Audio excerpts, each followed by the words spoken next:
Happy Halloween, citizens of geekdom! This is a significant time of year for me since, above all other special days of the year, I love Halloween the most. Sure, I'm not a fan of horror movies in the slightest, nor do I particularly get spooked easily, but the spooky aura that surrounds us all during this time, the costumes, the orange and purple glow, and of course, the mountains of candy make this my favorite holiday of the year. However, I don't really share that with my audience. Why? Well, because I tend to spend Halloween doing my own thing with my friends. However, in honor of the 5th anniversary and the fact that I want to change things up for the reboot that this channel will go through, starting this year, I will have an annual Halloween special on the day itself, talking about some very twisted aspects of otherwise very mundane franchises. This year, I figured I would talk about a game that has been around for a long time, and somehow, despite its general audience appeal, manages to freak me out more than most horror movies. I am of course talking about Luigi's Mansion. I know what most casual fans are thinking. Really? You're talking about a Mario game for this Halloween special? Okay, I guess it does involve ghosts and a haunted house. However, I know what most die-hard Mario fans are thinking. Yeah, I can understand why you're talking about this. The real question remains, why am I talking about this game? It was a 2001 launch title for the Nintendo GameCube that was a bit spookier than most Mario titles at the time. It gave Luigi a starring role for the first time. That doesn't count. And it somehow, to this very day, manages to freak people out. But how? Well, that's why I'm here on this very frightful evening. Luigi's Mansion is one of the best titles on the GameCube for both its aesthetic as well as its focus on Luigi, and many other neat little aspects. However, it has a slight edge through both its development as well as its final game. Today, I'm not only going to be talking about both, but also share my thoughts on the very disturbing aspects this game had to offer, and determine whether or not this spookier direction works for the spin-off series. I'm going to be discussing 5 different topics today. Those topics are the following: the disturbing ends of some of the ghosts, the horrifying beta, the twisted shadow, the lost portrait ghost, and of course, the connection between King Boo and Bowser. Before we truly begin, however, there are some very disturbing topics I will be discussing in this video, so keep that in mind. Also, of course, major spoiler alert for those of you who haven't played or aren't familiar with the game. Alright, with all that said, this is the dark side of Luigi's Mansion. Let's go.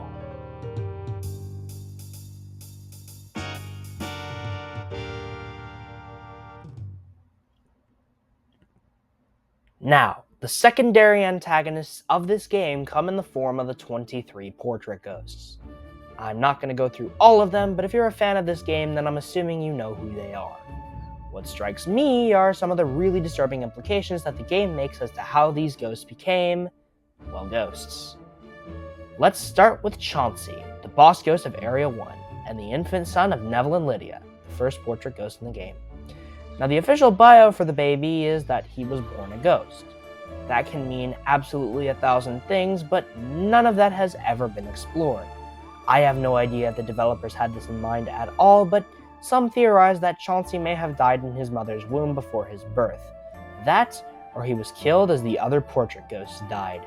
Again, this is highly unlikely to be the case, but if this is what they were trying to go for, then this is an extremely twisted and really messed up way of incorporating a plotline like this.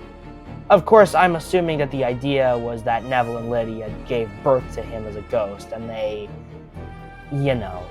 got busy as ghosts, which is kind of hilarious now that I think about it. But if that wasn't the case, and they actually went for something a lot darker, then, well, this is quite a disturbing way of going about it. Other characters also have really disturbing implications to their deaths. For example, Mr. Luggs, the glutton, most likely ate himself to death and suffered a heart attack, which is a very painful and tragic way to go. This checks out since during Luigi's encounter with Mr. Luggs, he starts to become fatigued after launching his fireballs on Luigi for some time, a sign of obesity. Biff Atlas, the jock, could have died of either being roided up or been heavily injured by his own equipment, either of which are very horrible ways of dying. Sue P, the little girl in the guest room, most likely died in her sleep, which is very disturbing for that of a young girl. There are also implications of Shivers the butler being killed by fire, Melody Pianissima and Vincent van Gogh's obsessions with their work ending up being the thing that ends up killing them, and Miss Petunia and Sir Weston freezing to death. All of these are simply speculation, but if these are indeed the ways that these ghosts go out, then that is a very disturbing and twisted for a game rated E for everyone. Look, we may be reading into something that isn't there, but whatever the case is, it's all quite messed up regardless. Anyways, let's get into the real meat of this analysis and talk about the three topics that all kind of fall under the same category.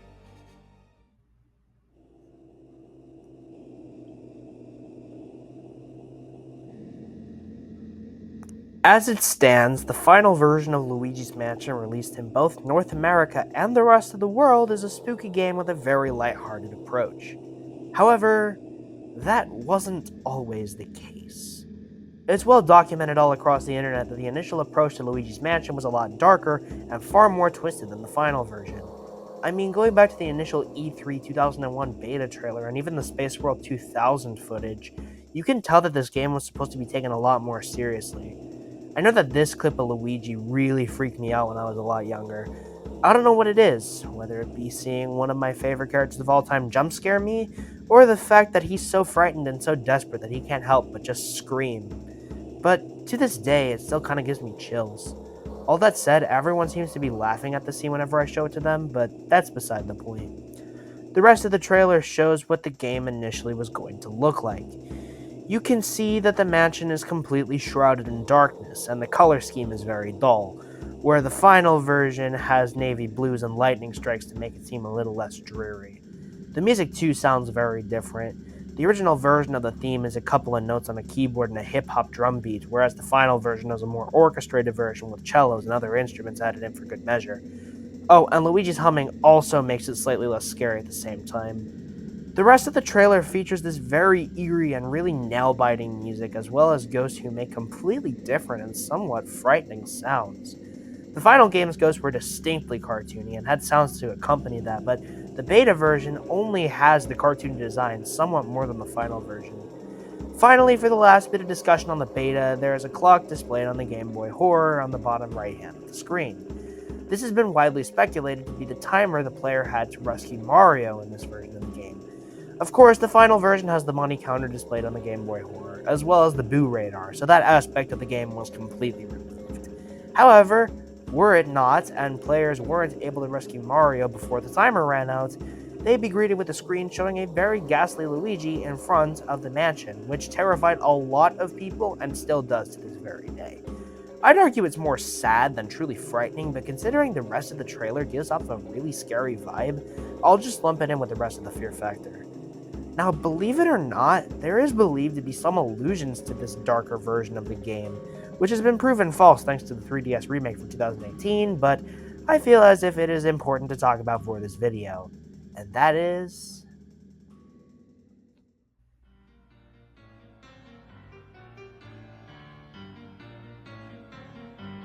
Three-quarters into the game, the mansion is struck by lightning and the power is knocked out, shrouding the house in total darkness, allowing the ghosts to have the full run of the place.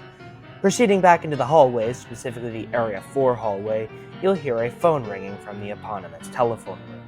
Enter it and answer the phone, and whenever lightning strikes, Luigi's shadow will be shown, but not in the position it should be in. It rather looks as if Luigi is suspended from the ceiling, having hung himself. Now, the common theories passed around by many are that the events of Luigi's Mansion never took place and that this is him as a ghost, or that the ghosts are actually out for Luigi's life. I see it as the latter, considering the fact that, well, we know what the beta was going to be like, so it makes more sense to fall under that category. In this version, if Mario were to be lost forever, Luigi would be so depressed that he would end up taking his own life. Now, of course, this was confirmed to be a graphical glitch, and it was fixed in the 3DS remake, so none of this matters, but it is still important to bring up since, well, many other fans did, and I figured that it is an important subject of discussion when discussing the very twisted side of this game. Now, finally, to conclude my discussion on the beta side of the game, we had to talk about one more aspect that could have been included.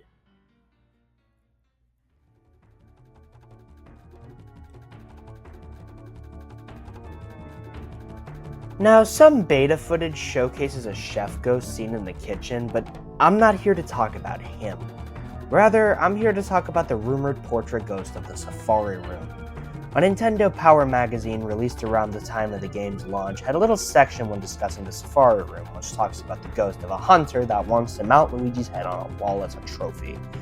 Now, there are some fan-made models of what this guy could have looked like, but I also found this piece of fan art that I really liked and is what I imagine the ghost would have actually looked like. Hell, I even named the guy, that's how much he intrigues me. So, how would he have functioned? Well, the ghost, whom I named Headhunter Jack, was rumored to have been an Australian hunter that Luigi would encounter upon his initial venture into the Safari Room. There, Headhunter Jack would showcase his prized possessions and then threaten Luigi to mount his head to the wall. There's even fan art of this, which is quite disturbing considering Luigi's frightened face. Of course, I'm not sure if Headhunter Jack even existed, but if he did, it would have been quite an experience to battle someone who had the intention of murder and taxidermy. It kind of makes me wonder whether or not we could have seen him or the Chef Ghost in the 3DS remake. It would have added something new to the table and helped it stand out a little bit more, but now I'm just thinking out loud. The point is that he would have been quite the disturbing ghost to face, and he most definitely would have been my favorite portrait ghost in the game were he included. As is, the Clockwork Soldiers and Bogmire still have that title if you are genuinely curious.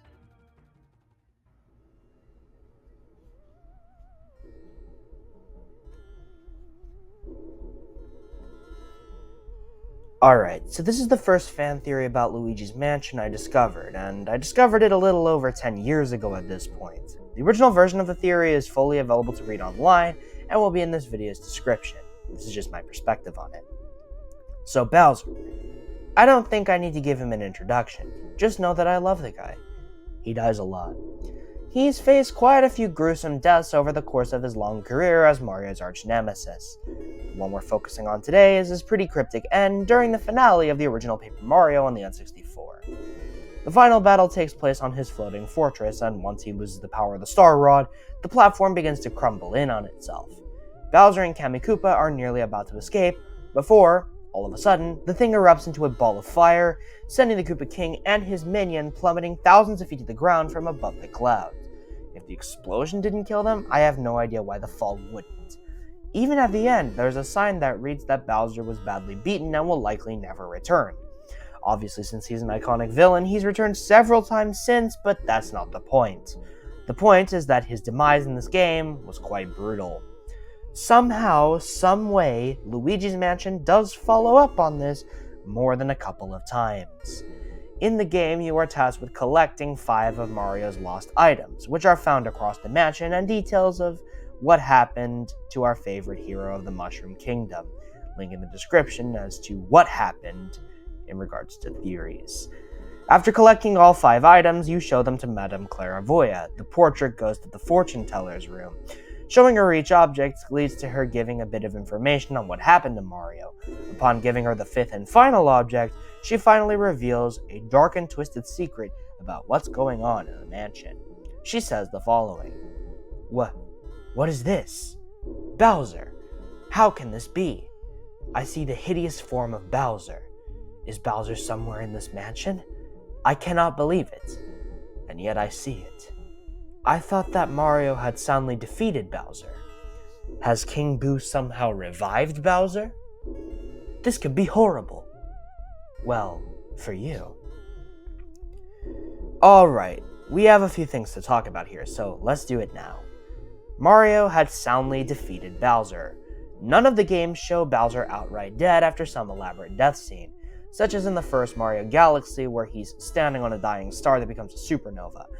In the final cutscene, he's alive and well, even plummeting to his death at the end of 3D Land where he suffers a concussion and hits lava. Doesn't seem too much for him as he's simply trying to grab Mario and Peach in the end credits. In Paper Mario, however, we don't get that. Bowser's gone. and he stays that way in the game. No follow-up cutscene, no fake-out. He's really gone. So it could be interpreted that Bowser did die in the events of Paper Mario, which, based on Neville having the Mario storybook in the beginning of the game, Mario Story being the Japanese title for Paper Mario, were later turned into a book. It also helps that in future Mario games, Bowser is much more resilient. In New Super Mario Bros. And several other games following this, he resurfaces as Dry Bowser, which is this disturbing skeletal form. It could be argued that every single time Bowser is defeated by Mario post-Luigi's Mansion, King Boo revives him, resulting in him constantly being a foil to the Mario Bros. And the Mushroom Kingdom, while the Bowser-Luigi battles in Luigi's Mansion is a puppet. Never real. Never meant to be seen as Bowser's zombified corpse. Other theories point out that Bowser and King Boo are one and the same, but I refuse to believe this, since King Boo has his own schemes of frightening Luigi when it matters, and also because King Boo and Bowser work together on occasion, including in more recent titles like Super Mario Bros. Wonder. Yes, I am aware that King Boo's design in the Luigi's Mansion trilogy is much more detailed and unique when compared to the simple Boo with a hat design, but that's probably a decoy/placeholder, whilst the real deal is trapped in paintings. So the theory I'm going with is that King Boo just revives Bowser every single time the poor turtle goes through some horrific event. However, if you'd like to check out other versions and take on this theory, I leave behind Triple W Wario and Loxton and Noggin's videos on the subject in the description below, since they did a lot of help with the inspiration for this video.